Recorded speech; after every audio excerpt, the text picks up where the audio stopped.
I ignored my husband so much that he went away without telling me. I, Carla, am 6 months pregnant with mine and my husband Harry's first child. During this pregnancy, I'd been very exhausted every day and would usually come home from work and go to bed an hour later, then I'd wake up at midnight and reheat what Harry had made us for dinner.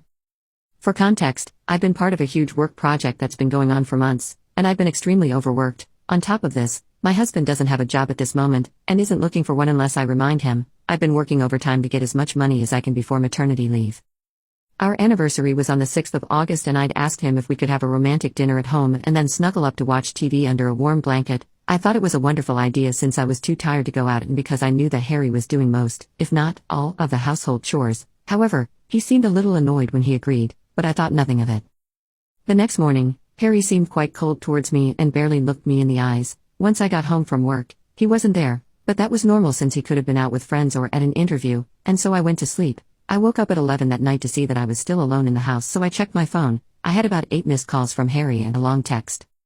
I'm summarizing, but the text read, "I understand how tired you are because of this pregnancy and you having to work extra hours most days, but I'm over being ignored every day and having a 5-minute conversation with you every so often. You expect me to do all the housework and plan our boring anniversary alone. I'm really annoyed, so I'm staying at a friend's tonight. Text me when you see this." Of course I called him and texted him about being sorry and wanting to talk, but I never got an answer. In the morning, I called my boss about having a day off and spent most of it waiting for Harry and planning my apology.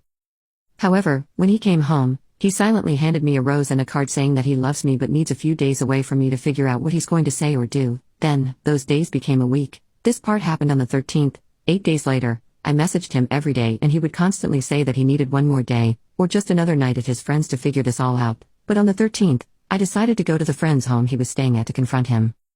So I drove over, nearly 30 minutes away, and banged on the door so hard that I could hear it echo from inside. By this point, I'd realized that I should have put more effort into our relationship, but he also should have talked to me about this instead of running away.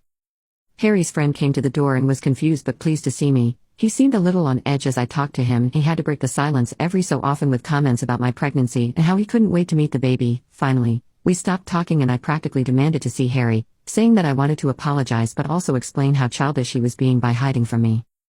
The thing that I found absolutely hilarious, but actually not at all, was that his friend said that Harry wasn't there, and had left for Ireland on the 9th. Ireland. To say I was absolutely beyond furious and extremely confused would be such an understatement. His friend invited me in and sat me down to talk.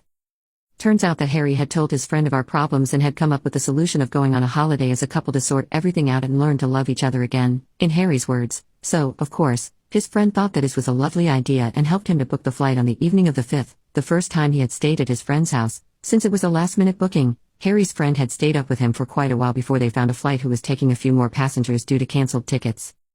His friend then explained how he'd been confused when I arrived at the door but didn't want to say anything about the holiday in case it had ended early due to us arguing. Harry's return ticket is booked for the 20th of August. I am just so angry and quite heartbroken, to be completely honest. I messaged him the moment his friend had finished talking and Harry only responded an hour ago with nothing more than had to figure things out. Sorry, so now I'm home alone, again, and trying to figure out what I'm going to do or say when he gets home. Anyway, thanks for reading about how my life is going.